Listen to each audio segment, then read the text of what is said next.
यीशु मसीह बाकियों से अलग कैसे है, यानी यीशु में ऐसा क्या यूनिकनेस है कि मैं उस पर विश्वास करूं जो उसे बाकी और सबसे अलग करता है।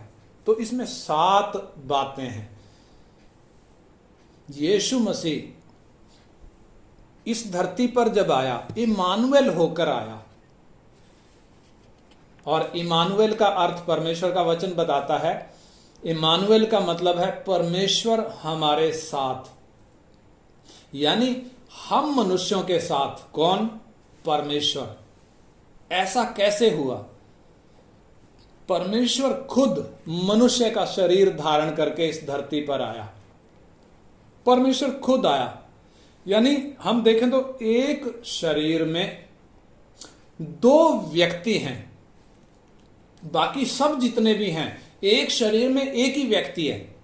परंतु यीशु मसीह के विषय में जब इम्मानुएल शब्द को हम देखते हैं, एक शरीर में 2 व्यक्ति, एक संपूर्ण परमेश्वर और दूसरा संपूर्ण मनुष्य है।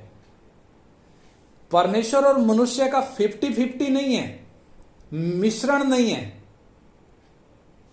परमेश्वर और मनुष्य मिक्स नहीं है, बल्कि परमेश्वर के तौर पर 100% परमेश्वर है और मनुष्य के तौर पर 100% मनुष्य है। जब हम मनुष्य यीशु मसीह की बात करते हैं, मनुष्य यीशु मसीह यानी संपूर्ण मनुष्य, तो यीशु मसीह अपने मनुष्यत्व में पूरा का पूरा मनुष्य है, और मनुष्य होते हुए वो बाकी सारी मानव जाति से बिल्कुल भिन्न है। औरों की तरह नहीं है। औरों की तरह किन बातों में? 7 मुख्य बातें। सबसे पहले यीशु का कुंवारी जन्म, यानी जन्म से जब हम बात करते हैं, यीशु मसीह का कुंवारी जन्म। कुंवारी जन्म बोले तो बाकी सारी मानव जाति को जब हम देखते हैं, सब मनुष्य जितने भी इस धरती पर आए, सब के सब उस पहले आदम के द्वारा आए, यानी पिता और माता के द्वारा सब जन्म लिए हैं। लेकिन यीशु मसीह का जन्म उसको सारी मनुष्य जाति से अलग करता है। यानी आदम की संतान होने के कारण बाकी सब मानव जाति जब पापी है, क्योंकि वो पहले आदम ने पाप किया था, परमेश्वर की आज्ञा का उल्लंघन किया था, इसलिए वो पाप में गिर गया, पापी हो गया।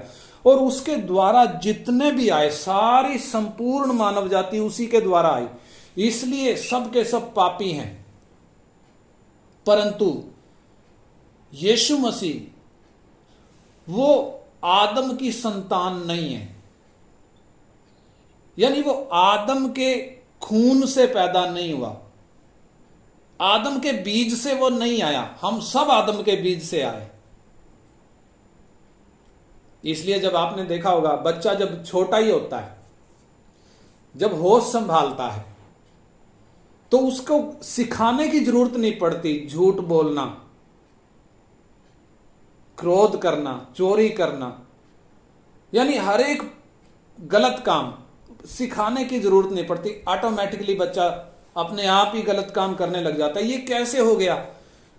जब गर्भ में बच्चा पलता है, वो बीज जिसके द्वारा आया, उस बीज में पाप होने के कारण वो पापी है। इसलिए होश संभालने के दिन से ही वो असर दिखाना शुरू करता है। और हम देख सकते हैं संपूर्ण मानव जाति का हाल क्या कर दिया है। किसने? इस पाप ने। अपने स्वार्थ के लिए इंसान कहां तक गिर सकता है, हम अपने चारों ओर देख सकते हैं। लेकिन यीशु मसीह वो जन्म से ही निष्पाप है, जन्म से ही पवित्र है। यानी कैसे? यीशु मसीह के जन्म से पहले, करीब 750 साल पहले, जब यीशु पैदा भी नहीं हुआ, 750 साल पहले परमेश्वर का एक भविष्यवक्ता यशाया भविष्यवाणी कर रहा है। जब हम यशाया उसका 7 अध्याय और 14 वचन जब हम पढ़ते हैं, उधर लिखा है कि इस कारण प्रभु आप ही तुमको एक चिन्ह देगा, और सुनो, एक कुंवारी गर्भवती होगी और पुत्र जनेगी और उसका नाम इम्मानुएल रखेगी।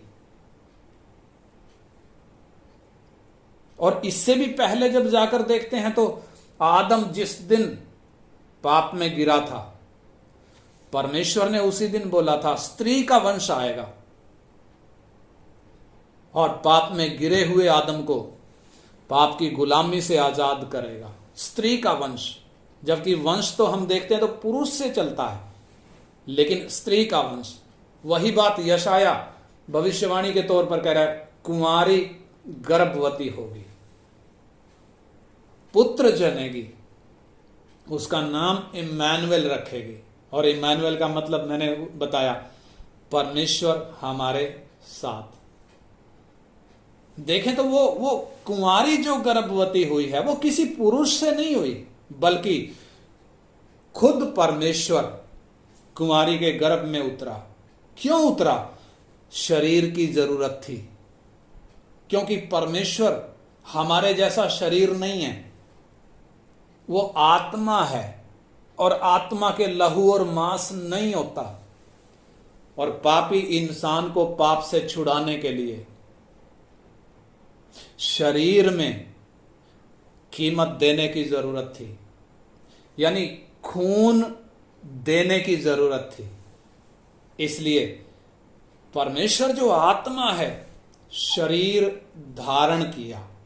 और वो कैसे? एक कुंवारी के गर्भ में उतरा। कौन उतरा? परमेश्वर उतरा। किसी के बीज से नहीं आया, मनुष्य के बीज से नहीं आया, बल्कि परमेश्वर एक कुंवारी के गर्भ में उतरा और देह धारण किया। इसलिए यीशु अपने जन्म के कारण सारी मानव जाति से अलग है, निष्पाप है, उसके अंदर कोई पाप नहीं। क्योंकि क्यों आया ऐसे? इंसान को पाप की गुलामी से छुड़ाना है, क्योंकि परमेश्वर न्यायी है और उसके न्याय में पाप को माफी नहीं है। पाप की सजा मृत्यु है। परमेश्वर के न्याय में पाप की सजा मृत्यु है। इसलिए यीशु के विषय में लिखा है, जब हम 2 कुरिन्थी 5 अध्याय उसका 21 वचन पढ़ते हैं, 2 कुरिन्थी 5 का 21, उधर लिखा है, जो पाप से अज्ञात था, जो पाप से अज्ञात था, उसी को उसने हमारे लिए पाप ठहराया कि हम उसमें होकर परमेश्वर की धार्मिकता बन जाएं। यानी यीशु मसीह क्या? जो पाप से अज्ञात था, पाप नहीं था, उसके अंदर पाप नहीं था, और परमेश्वर ने उसको पाप ठहराया। क्यों पाप ठहराया? ताकि उस पर, यानी पाप पर दंड की आज्ञा दी जाए, ताकि हम उसमें होकर परमेश्वर की धार्मिकता बन जाएं।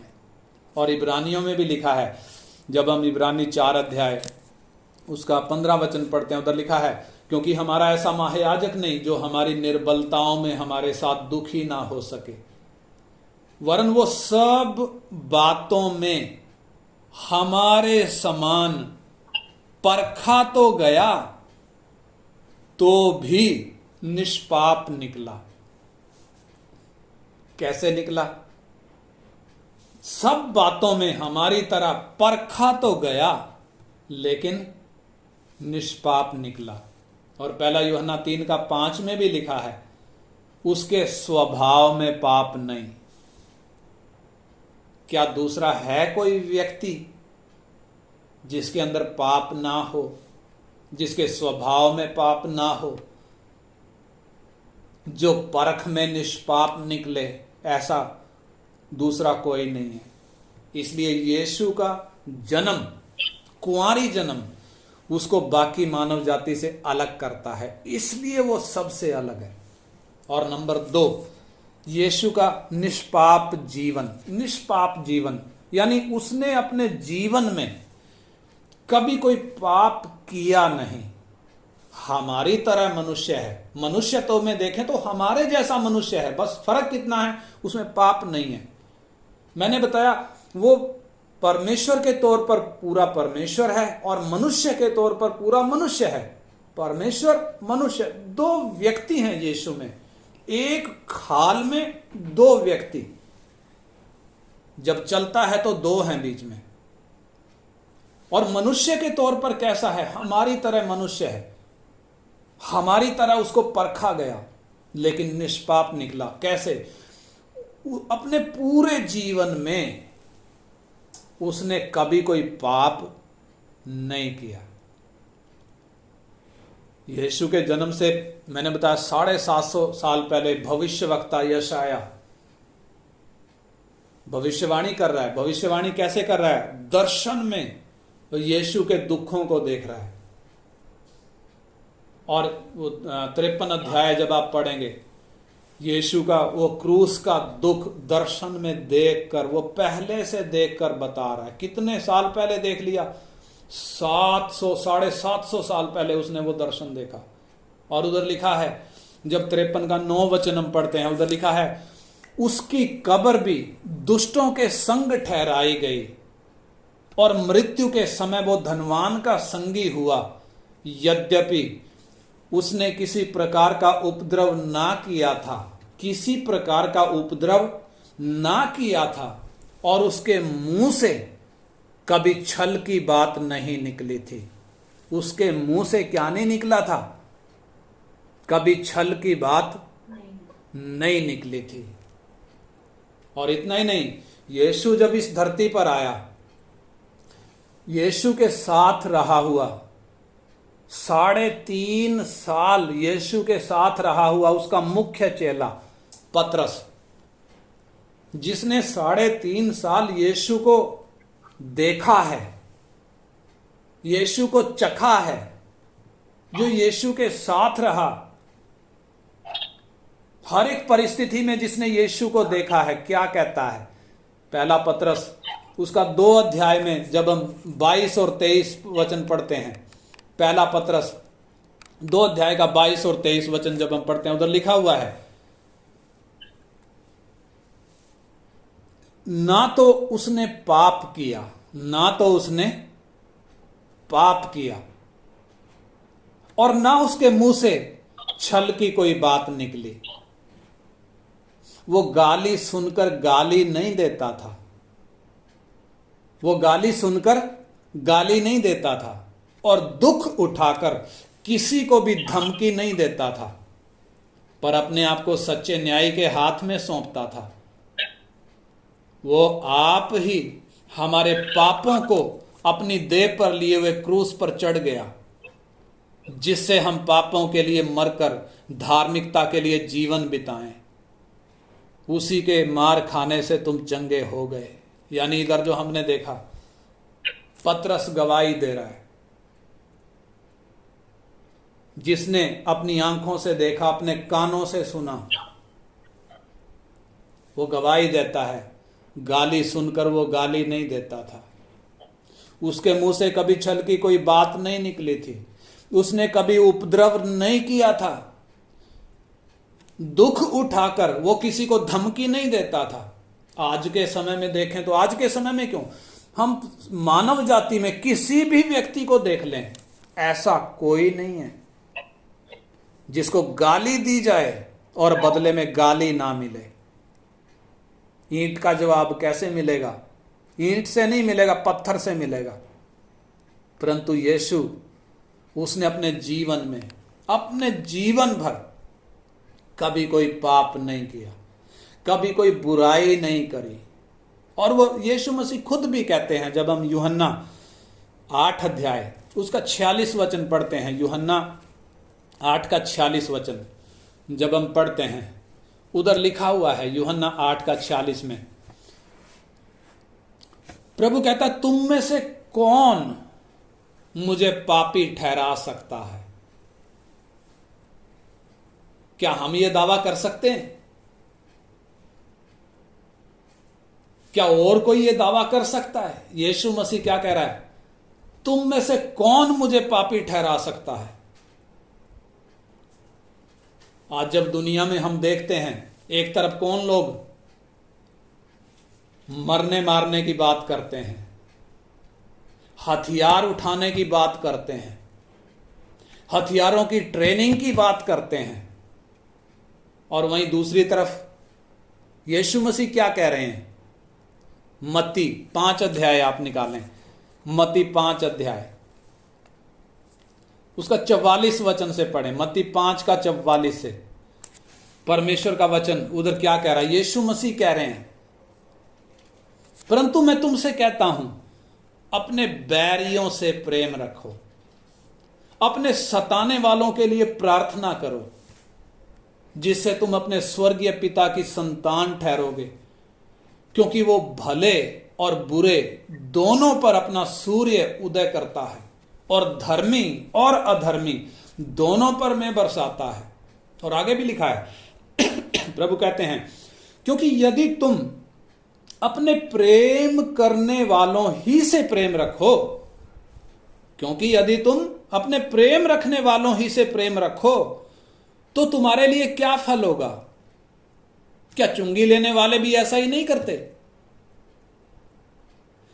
यदि तुम केवल अपने भाइयों ही को नमस्कार करो, तो कौन सा बड़ा काम करते हो? क्या अन्य जाति भी वैसा ही नहीं करते? इसलिए चाहिए कि तुम सिद्ध बनो, जैसा तुम्हारा स्वर्गीय पिता सिद्ध है। यानी क्या कह रहे हैं यीशु? अपने बैरियों से प्रेम रखो।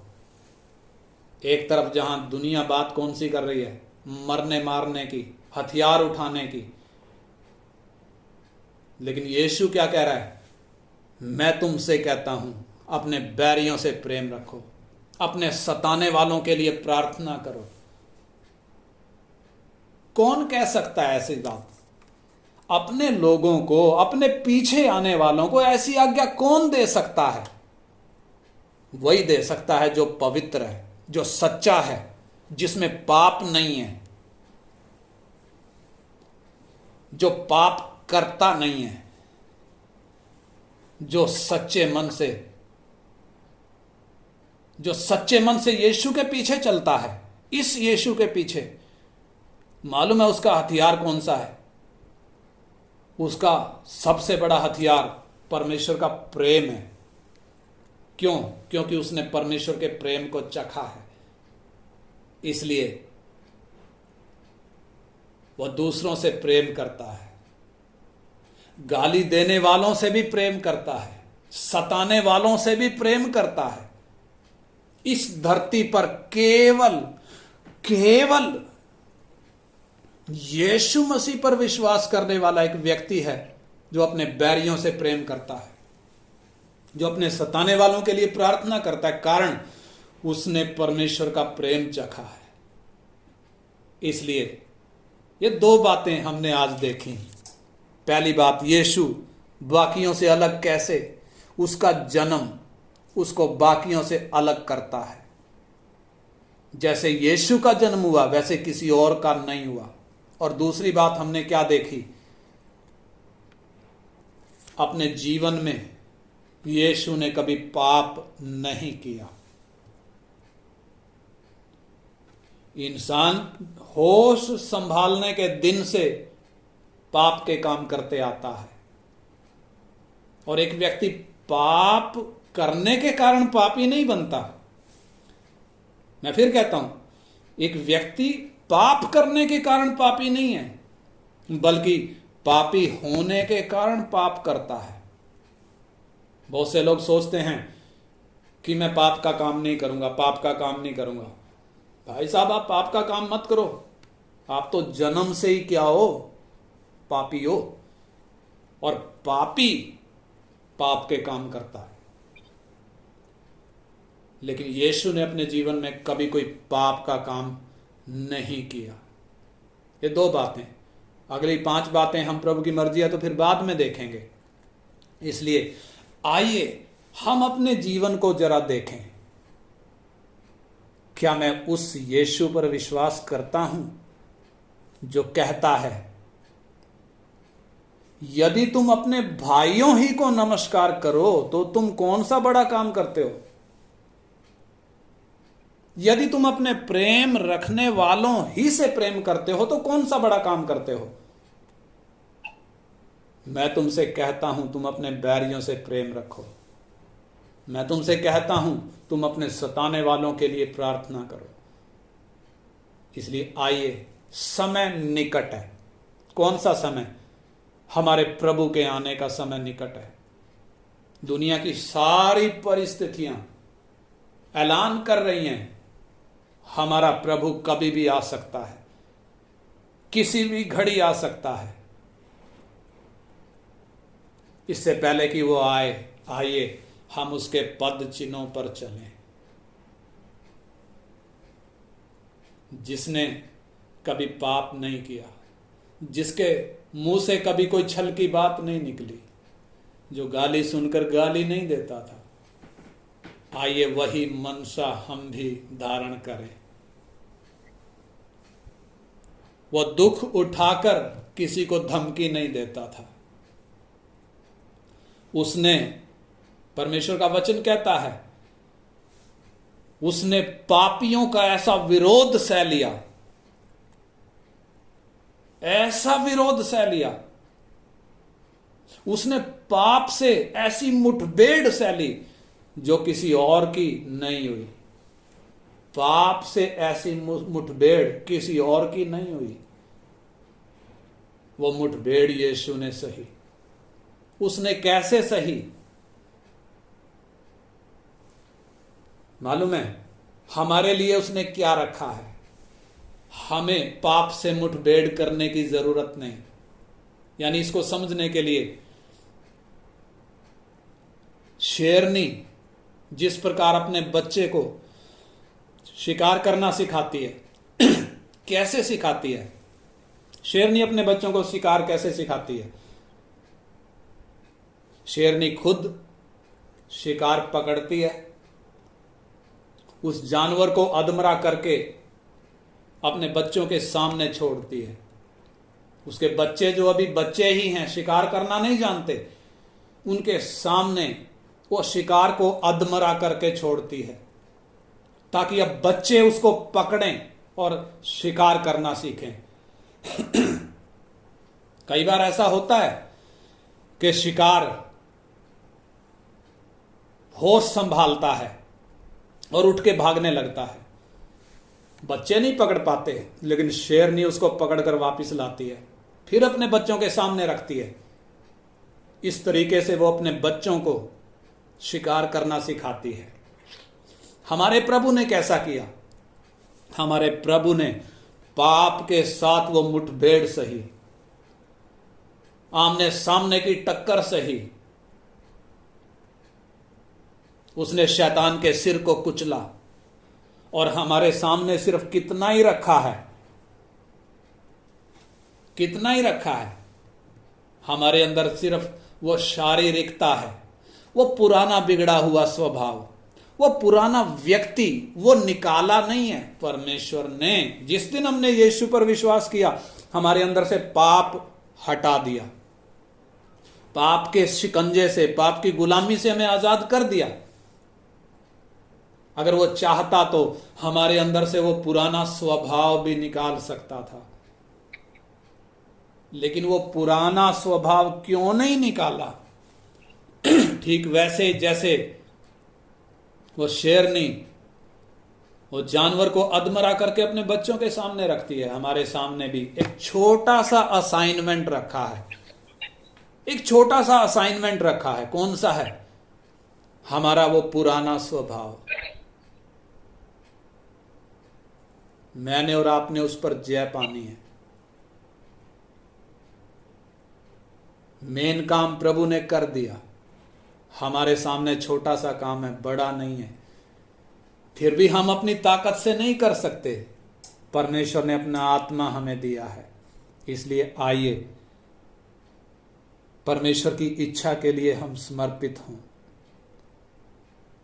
परमेश्वर की आत्मा की हम अधीनता में आए और हमारे प्रभु ने जैसे हमें आज्ञा दी तुम अपने सताने वालों के लिए प्रार्थना करो, अपने बैरियों से प्रेम करो। आइए वास्तव में हम भी हमारे प्रभु की तरह अपने सताने वालों के लिए प्रार्थना करें और अपने बैरियों से प्रेम करें। हम उसके बैरी थे, हम परमेश्वर के बैरी थे, हमने बलवा किया था, लेकिन फिर भी उसने हमारे कामों का लेखा हमसे नहीं लिया।